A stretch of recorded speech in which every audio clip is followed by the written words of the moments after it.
آقا سید علی شہرودی یہ فرماتے ہیں، یہ خاندان ایک شہرودی جو ہے جس میں علماء اور مراجع کی بڑی تعداد جو ہے وہ گزری ہے، اسی خاندان کے تھے آقا سید علی شہرودی۔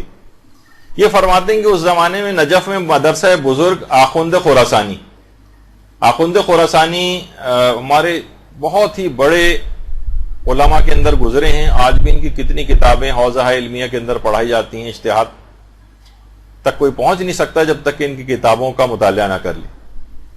تو ان کا ایک مدرسہ تھا، وہاں پر آخوند خراسانی کا جو مدرسہ تھا، وہاں کے ایک خادم کا انتقال ہو گیا۔ آقا سید علی شہرودی فرماتے ہیں کہ 7 محرم کی شب تھی، عموماً عراق کے اندر 7 محرم کی جو شب ہوتی ہے، اس میں مصائب حضرت عباس پڑھے جاتے ہیں، حضرت عباس علمدار علیہ الصلوۃ والسلام سے منسوب یہ شب ہے۔ صلی اللہ علیہ محمد۔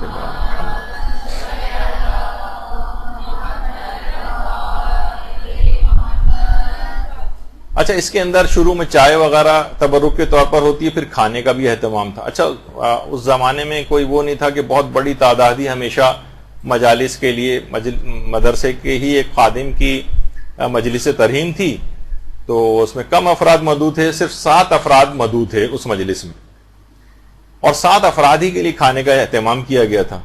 اور اس مجلس کے اندر آقا شیخ عبد الحسین خراسانی، ان کو مجلس پڑھنا تھی۔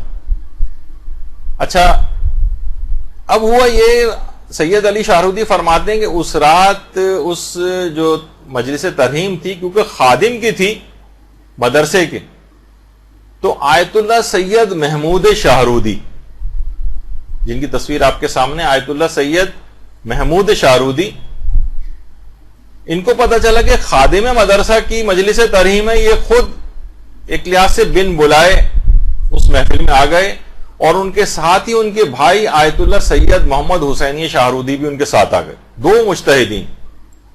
اچھا، جب یہ 2 افراد آئے تو ان مجتہدین کو دیکھ کر دیگر بہت سارے افراد بھی ان کے ساتھ آ گئے۔ کھانا مشکل سے 7 افراد کا اہتمام تھا، اور 24 سے زیادہ افراد آ گئے وہاں پر۔ ظاہر مجتہدین کو دیکھا دیکھی لوگوں نے کہا یہ جا رہے ہیں تو ہم لوگ بھی چلتے ہیں ساتھ میں، 24 افراد، اور کھانا دستیاب اتنا تھا نہیں۔ اچھا، اس زمانے میں بازاروں میں اتنے ایزیلی کھانے اویلیبل نہیں ہوتے تھے، کم پڑ گیا تو بازار سے لے آؤ، ہوم ڈیلیوری سے منگا لو، یہ تو اس زمانے میں نہیں ہوتا تھا۔ اب بانی مجلس سخت پریشان ہو گئے، بانی مجلس بڑے پریشان ہوئے۔ سید علی شہرودی کہہ رہے ہیں کہ ظاہر ہے کہ اتنے بڑے علماء اور مجتہدین آئے ہیں، کھانا کم پڑ جائے کتنی بے عزتی اور شرمندگی کی بات ہے۔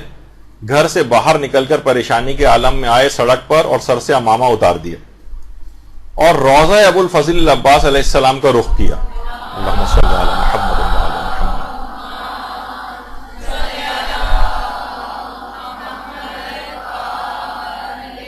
کہا کہ اے ابو الفضل العباس، آپ کی نسبت یہ مجلس ہے، آپ میری آبرو بچا لیں، آپ کے خادم کی مجلس ترہیم، کھانا بہت کم ہے۔ فرماتے ہیں کہ جیسے ہی میں نے حضرت عباس سے توسل کیا، اچانک سے میری دل کی حالت ہی بدل گئی، اور ایک اطمینان آ گیا میرے دل میں۔ میں اندر آیا اور گھر والوں سے کہا کہ کھانا برتنوں میں نکالو، خدا کریم ہے۔ اب کہہ رہے کھانا برتنوں میں نکال کر حاضرین مجلس کی طرف کھانا بھیجا، لیکن یہ خود سید علی شہرودی وہاں نہیں گئے، بس کھانا بھیج دیا۔ اور اس کے بعد یہ تھا کہ جب کھانے کی کچھ کمی ہوگی تو دوبارہ آواز آئے گی کہ مزید کھانا چاہیے۔ کہہ رہے ہیں انتظار کرتے رہے یہاں تک کہ آواز آئی، سید علی شہرودی بس کیجئے، سب کھانا کھا چکے ہیں، مزید بھیجنے کی ضرورت نہیں۔ اب اللہم صلی علی محمد وعلی محمد۔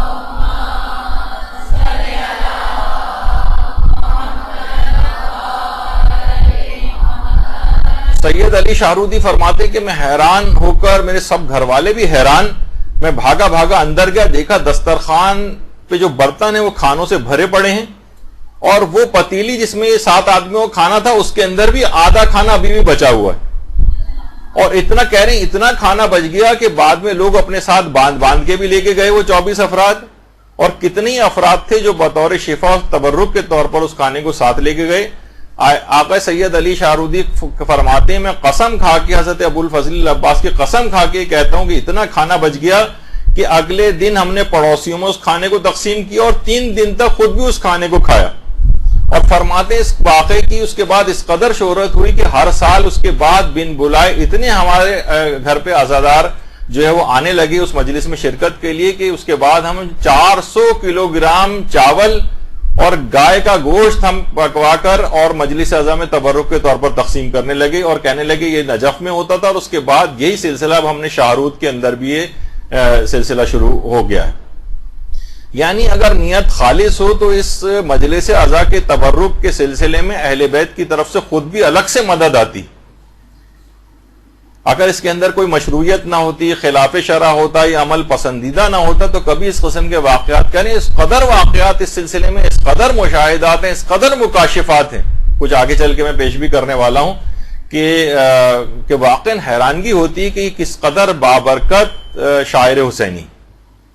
باقاعدہ اس جو واقعہ ابھی آپ نے سنا سید علی شاہرودی کا، یہ چہرہ درخشاں قمر بنی ہاشم ابو الفضل العباس علی ربانی خلخالی کی جو کتاب ہے، اور شاید سننے میں آ رہا ہے کہ شاید اس کا اردو ترجمہ بھی ہو گیا، اس تک کے اندر یہ واقعہ موجود ہے.